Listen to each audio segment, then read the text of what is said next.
Hello there. I'm your host, Keith O'Rourke. And I'm Kristen Roxas. We would like to welcome you to this week's episode of The Journal. This is the show where we give you, the viewers, an inside view on the human condition. In this episode, we will be taking a look at the challenges that many people go through on a daily basis. So, Keith, why don't you tell us a little bit more about what we'll be looking into today? Well, this week we have a fantastic show lined up with 6 documentary stories that profile the struggles that different people face. This encompasses stories like one woman's courage to go through dialysis to one man who has an incredible drive to succeed as a playwright. After we take a look at some of these fantastic short documentary pieces, there will be a live performance from Christian Roxas. This is going to be an exciting show, so stay tuned because this is The Journal.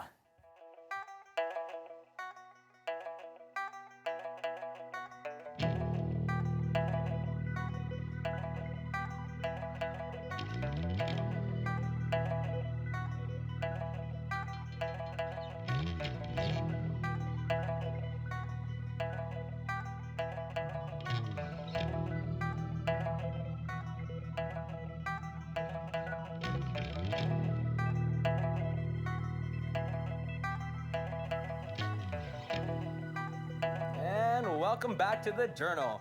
This is the show where Centennial's college students produce a show from their very own studio in Toronto. Now, Keith, what's ahead in today's show? Well, first we will take a look at a documentary produced by our very own Ayodele Adeo. He followed the life of a woman who, despite going through dialysis treatment, continues to have a positive attitude towards her life. Then later on in the show, Christian over here will be performing some original hip-hop material. Then we'll rap about his music. Now, let's take a look at the short piece profiling a woman's inner strength as she undergoes dialysis.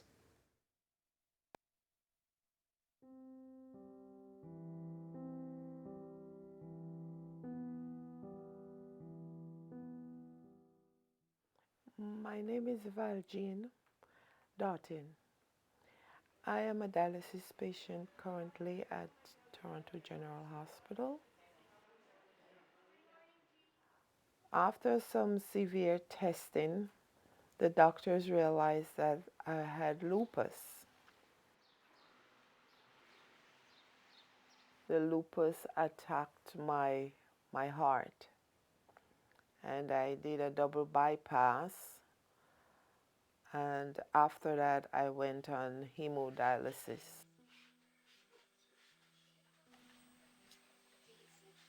I am just doing some dishes from yesterday because I was too tired to do it, so I'm doing it this morning.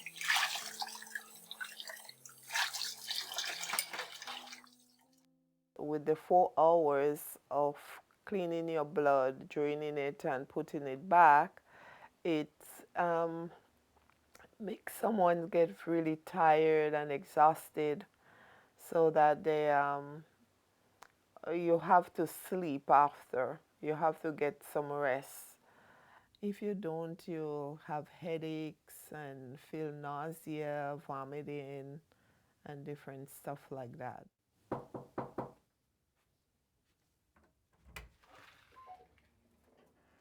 Hey.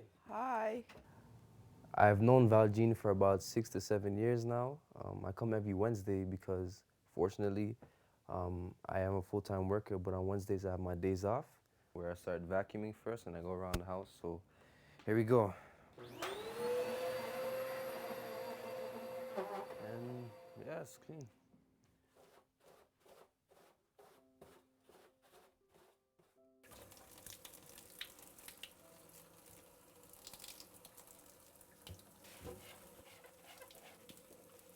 Yeah, I'm finished the dishes. Oh, And thank you, I swept, Stefan. and as you know, I did the Thank vacuum. you, Papa. No problem. Anytime. Good job. I want to realize that life is short, and you could live it at the fullest, even if you're doing dialysis. I am hoping that one day, through organ donation, I would get a kidney. I would get a kidney or two to replace what is damaged, and that my life would go on. That was an incredible piece. Definitely pulls at my heartstrings. I'm honestly in awe of the courage and strength she has. Dialysis can wear people down as it is a process where the blood is cleaned. There are two types of dialysis, hemodialysis and peritoneal dialysis. One cleans using the machine externally while the other type cleans from the inside of the body. While dialysis is not a permanent solution, it does provide many people with hope. It is incredible to see how she remains hopeful with a positive attitude. What do you think, Christian? Honestly, Keith, I completely agree. This documentary really shows how dialysis can affect everybody. So Keith, what's kind of on today's show? Well, shortly we will have a live musical performance from you, but first we are going to show producer Noah Matar's short documentary. In this next story, we will be seeing Centennial Athletics Department marketing manager and soccer coach as he discusses a program that he has started. Paul Martin has started the organization HiProfile to help young people to be able to play the game of soccer. This short piece will also show the journey that Paul Martin has gone through to be able to create the organization. Let's take a look at that story right about now. Come on, hit the target though. If I can do this at 50, 40, 46 years of age, you guys should be able to do this. You guys are at 19, 20, come on. Quality, quality, that's not to me, that's a giveaway. And freeze. My name is Paul Martin. I'm the head coach of the HiProfile football program. This is a program that I created about 5 years ago to honor my father. He passed away 4 years ago. But what he stood for and the mentorship and leadership he provided to many youths in the community, I decided to continue in his name. And there's a number of players who come into the program, leave, but also come back because I leave an open door. As long as they're willing to grow and change, as I'm willing to grow and change, then they have a home if they come through here. The program has been around, like I've said now, for 5 years. We're going into our 5th year this year. We've been very successful for the level of what we want to do. We don't judge success only by winning. We judge success by growth of individuals and success of the individual person. When I first was working at Centennial College, the program was 1 win, 7 losses, an 8-game season before the first year I came in. In the first year, I think we had 1 win, 1 tie. And I decided to create the program, as I said, in my dad's honor. On the football field, we've also seen success in that we've never come lower than one of the top 3 teams in any division we've played in. We're still learning how to win and how to be champions, but winning is a byproduct of the hard work and the lessons we learn as a program. So this is what the program stands for. It was created, like I said, to honor somebody who had some real good morals and principles, and I follow those morals and principles. My dad was a born-again Christian. I wasn't always, and as I got older, I started to understand what he was living and standing for, and I too have become that as well, a born-again Christian. What's important is we learn the life lessons, because what you're learning here will take you into your job. It'll take you into life. It's the same kind of things for those that are already working, they understand. For the guys who are not working, who are going through school now, you're learning some good life skills as to some principles and some good behaviors and habits to apply to your work, to your job, to relationships with your family, with friends, and with your supposed whoever the other one is. I say it like that because we're politically correct nowadays. I'm a professor and I have to be politically correct. Let's give ourselves a round of applause, guys. Let's go.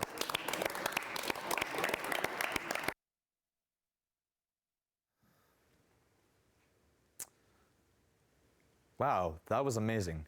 Paul Martin is one man that one could aspire to be. He is selfless and has such a passion for the game. And now, live in studio, we have Christian Roxas performing one of his very own songs. Thanks, man. No problem. Sup, guys? Whoa.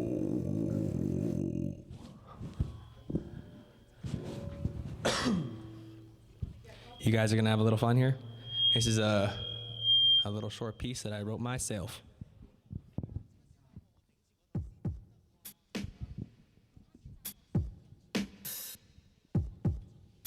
Yeah.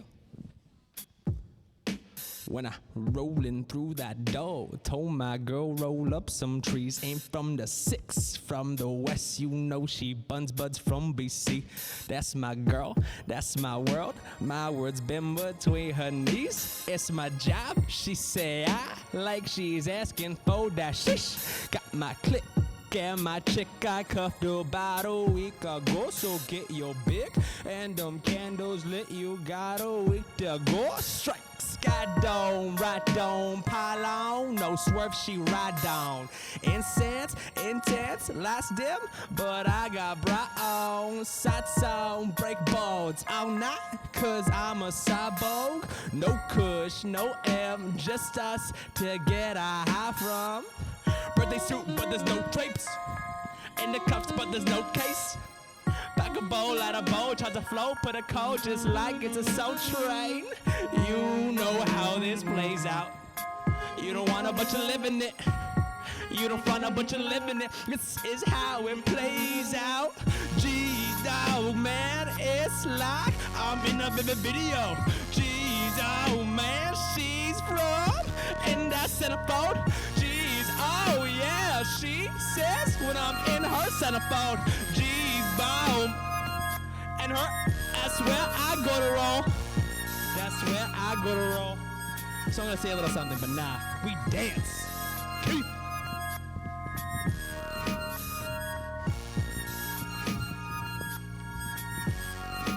What? Thanks, Keith.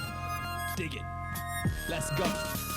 Rolling through the dough in these fresh clothes. I'm the dress code and the best post talk. It should get cold.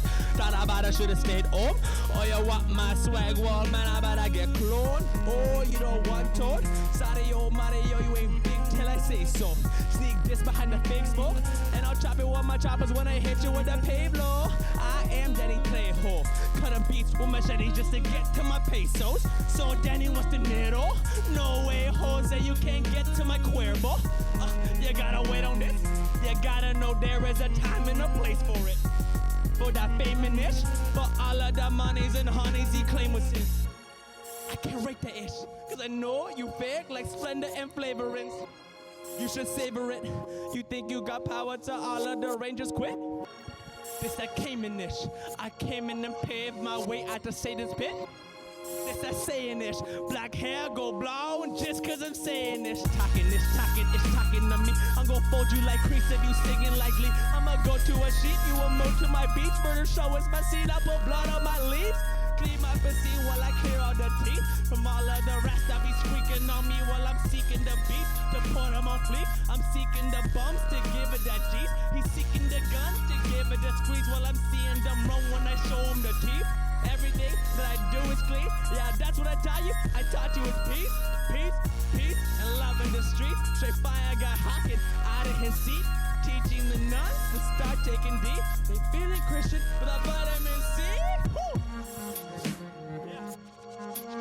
Plus minus.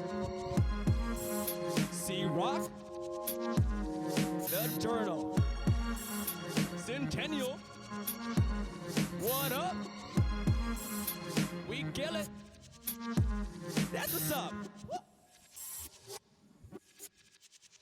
Thanks, guys. What? Okay.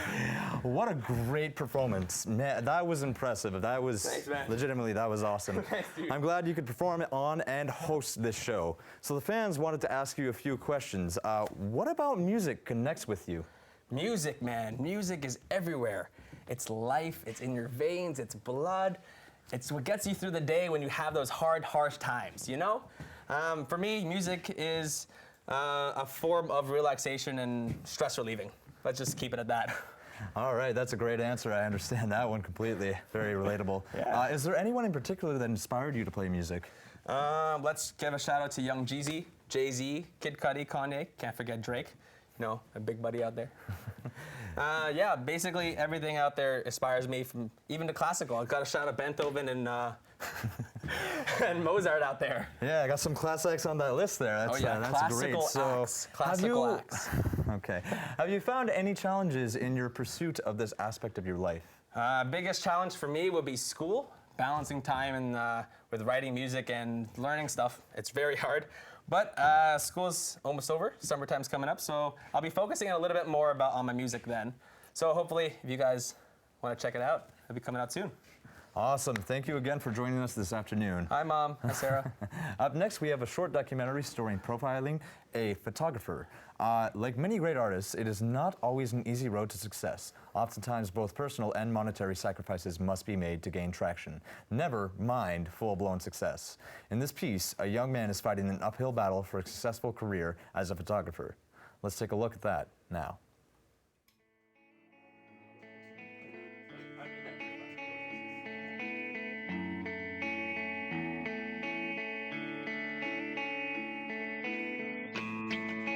That's good.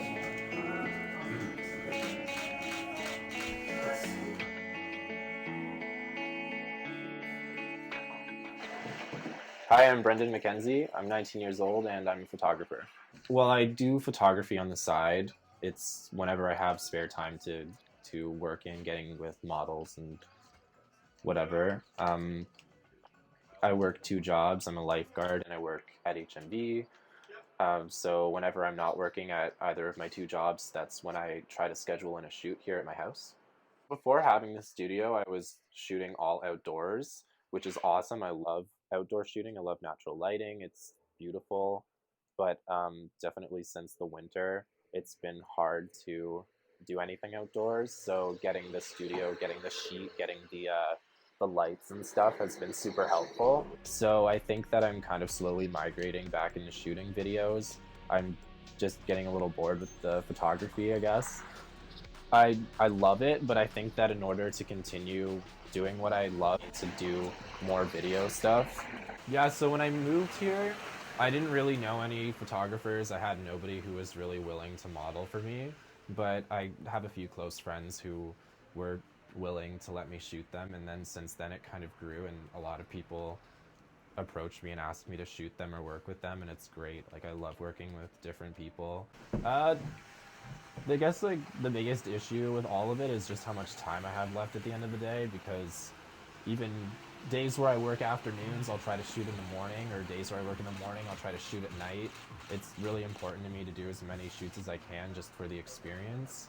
And I try to stay active with my shooting, so it's not something that I throw on the back burner. It's something that I do make a priority. So, but obviously I need to work and get money to pay my rent to live here, to have the studio, or I wouldn't have it.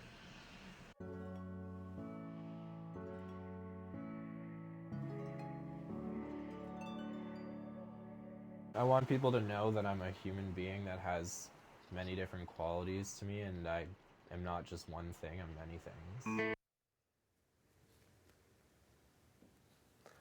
Wow, I knew some careers were challenging to get into, but I never thought photography in that way. He looks like he's really on his way to a real success.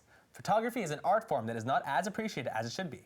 If you want to see some great photography, the Art Gallery of Ontario always has a current exhibit of amazing work. The next documentary takes a look into the life of Walid Ansari. Mr. Walid Ansari is an aspiring playwright who is currently in his 3rd year at Ryerson University, where he is studying theater production. After 10 years of writing numerous plays, he is ready to reach for his dream of being a successful playwright. Will he be able to reach his goal? I don't know, you tell me. Be the judge. Stolen this broken chair! Time's passing by me slowly, and that too gives me nausea. My name's Walid Ansari, and I go to Ryerson Theatre School. I'm taking part in performance production, where you learn all the trade skills that you need to know to put on a show. It's the same as film, where you work with lighting, you work with sound, but my specialty is going to be directing and writing. Then with the last bit, I was like, let's go! How'd that work? How'd that feel? Felt good, felt more desperate. Yeah, and it is very desperate. Yeah, I played with the image of myself passing This is out. the first year actually where I get to direct, and I'm actually turning more towards experimental theater, where I work with practical work to come up with highly conceptual pieces. Yeah. At this point, that defeat translated more, because when you pushed that breath out and you asked for Pascal, you were already defeated. The play I'm working on right now, I'm working with 2 actors, where I took a book that I am very fond of. It's by Jean-Paul Sartre. It's Nausea. It's one of his most acclaimed books, and I'm adapting it into a one-man show where one man is is describing everything that's happening to him, and the text is very much taken from the book as it's written, and as he's describing it, the other man controls the world around him. Something's happening to me. It's a very fast change. Yeah. It's usually going to be. It just wasn't today. Yeah. Because I'm running like 3 things.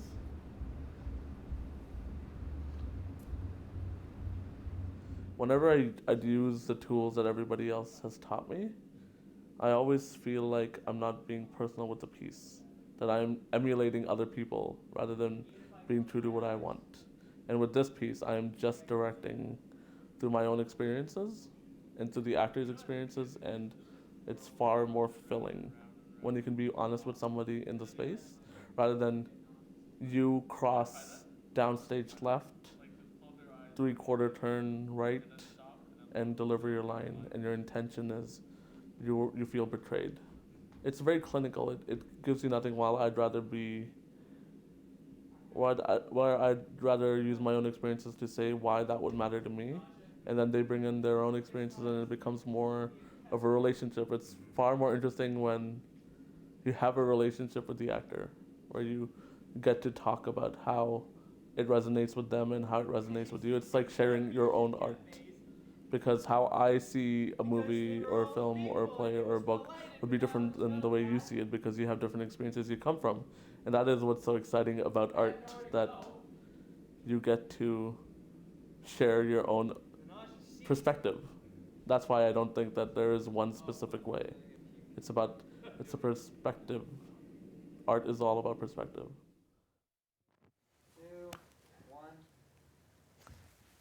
You know what, Christian? I think Ansari has a lot of potential to be a great playwright. I agree. The amount of drive that this young man has is inspiring. After writing several plays, he is using education to his advantage by advancing his writing and directing skills through his classes at Ryerson University. He is someone we should keep an eye out for. With our final story, I'll turn it over to you. Christian? Yeah. Well, Keith, this longer documentary piece that we're about to watch takes an inside look at how Centennial's HiProfile program has made a positive impact on those lives, both as participants and those who run the program. HiProfile, helping youth pursue education, focuses on assisting young adults ranging from 17 to 29. Let's take a look now at the positive impact that HiProfile has made. It's a program that is run through Centennial College and runs for 6 weeks in the summertime. The HiProfile program helps young people to receive an education and the opportunity to expand on that education. The HiProfile program also helps students to build the confidence that they need to succeed. My name is Medio Viagli. I've been working as part of the HiProfile program since 2011. The HiProfile program is there to help people who experience multiple barriers, be it financial barriers, motivational barriers, having problems at home, not having a good support group at home, or simply just having a negative experience at school. Many youth who have experienced multiple barriers, we engage these youth, and we help them and assist them with developing and attaining post-secondary educational goals. So in 2009, I was HiProfile valedictorian. When people come to HiProfile, they have a goal in mind to go through the experience and learn something new. So if you're trying to educate yourself, everything kind of falls to the side. There may be some issues or situations surrounding the experience, but your optimum goal is to go and educate yourself and learn more and then see what you can do. And it has something to do with self. So you have your set track, somebody else has their set track, and that's what they're trying to go for. When I went, there was another individual who was running it. It just seemed like they had a lot of your interests in mind when they were executing certain things. So they wanted to see you succeed. They wanted to see you, they wanted to help you reach a certain level or try to advance you into a certain place. It's a wonderful feeling when you see somebody coming into your office with a chip on their shoulder, thinking that the world's against them. And then years later, seeing them walk in your office with a big smile on their face. When I see many of these youth, I actually see myself. And it's funny because when many of these youth see me, I want them to see themselves. So being that positive role model, being that positive influence is a great satisfaction. I feel like he was kind of like a guardian angel through the whole experience, because even whether I triumphed or failed within the classroom environment, or I was succumbing to certain elements in school or out of school, he still stayed with me there, trying to reinforce positive information and just trying to connect me to resources and opportunities that were taking place at that time. It was a good experience because it just opened my eyes to certain things. Graduating was a feeling, because I'm not a quitter. Like, there's nothing in me that I'm a survivor. I'm always gonna try to go through what I'm going through and then try to override it. But it was one of like the best feelings that I've ever felt, because I knew like I accomplished it.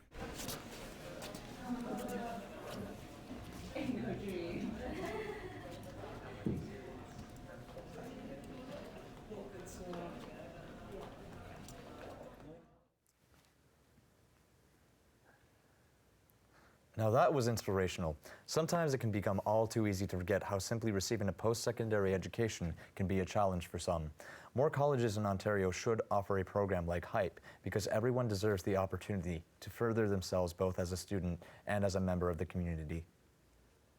Hey, don't forget to mention that Centennial's HiPe program makes itself as convenient for the participants as possible. Actually, I was just about to get to that. To help students to benefit as much as possible, HiPe is tuition-free and provides students with free breakfast as well as free lunch. Participants are also provided with support should they decide to continue the transition into post-secondary education. This program shows that helping individuals to succeed also helps to build a stronger community. Speaking of importance of building individuals up, we have a story that profiles one woman's ongoing experience with a community-based organization called PACT. Participation, Acknowledgement, Commitment, and Transformation. PACT empowers individuals through a number of programs in and around Toronto. So, let's learn more about that now. PACT, which stands for Participation, Acknowledgement, Commitment, and Transformation, is an urban peace program that is dedicated to working with, empowering underprivileged and at-risk youth. My name is Chef Latoya Fagan. I run my catering and event planning company out of here, as well as I run a program called PACT. It's to assist with young adults and young women and at-risk youth to learn how to cook and various meals. Many success stories have come out of the PACT program, with graduates finding jobs that they never thought of having before. Latoya's right-hand man is a perfect example of that. My name is Andrew Ross. I've been working with Latoya and Twist for about 3 years now. I've been working for PACT for about a little over a year. I do a lot of prep with Latoya, cooking of the meals. For the catering, I sometimes supervise the staff as well as help in the kitchen a lot. So, just an overall assistance kind of position. Here at the Jean Augustine Center, they have been preparing meals to feed those that are less fortunate. They are in the first year of helping those that need it. They're not necessarily homeless, it could just be people in need. They could just, sometimes there's rehabilitation, like we have a lot of addicts, maybe some of the women's shelters and things like that. So it's for all different types of groups. So we just say people in need. With all the success and progress that Latoya and PACT have accomplished, there must have been a few bumps along the way. Definitely sometimes it's getting the youth out, especially if we have the at-risk youth and we have court-appointed kids. The court-appointed ones are definitely harder to come out. And when they do come out, it's kind of dealing with the different attitudes. Some are angry, some are hostile, some are just bitter, some are very reclusive. So it's kind of learning different behavior, learning different personalities, working with that, and having a whole bunch of different personalities and different behaviors and different temperaments in one room with knives. Everyone can imagine, everyone's been in a less good position in life, it's sometimes everyone just needs a little helping hand, and it's nice to be able to do something I'm good at, to be able to help someone's day. I used to teach cooking classes for Loblaws. And then David Lockhead, who's the founder of PACT, came around and was asking for us to do some classes, if they could use the kitchens at Loblaws to do some classes. I said, sure. And, I did that for about a year with them, and I saw that, the youth and the kids and stuff were getting a great deal of benefit from it, and I decided to add it on to one of my many, many projects, and here we are, like 10 years later, so, yeah. Hey, I hadn't realized how many programs that PACT is involved with. Not only does PACT assist at-risk youth with life coaching, it also provides young people with opportunities to become more involved in the community through gardening and food initiatives. In 2014 alone, over 10,000 pounds of fruits, vegetables, and herbs were harvested in PACT's community gardens. Once harvested, most of the produce was sold at farmers markets and donated to local food banks. Initiatives like this give young people the knowledge and skills to live sustainable lives within a community environment. Toronto is fortunate to be home to many individuals who care enough about the members of the community that they start organizations like PACT and HYPE to build up people to their full potential. Thank you also so much for tuning into the last episode of this season's The Journal. Be sure to tune in next season and follow us on Twitter and Facebook. Once again, thank you and thanks for watching.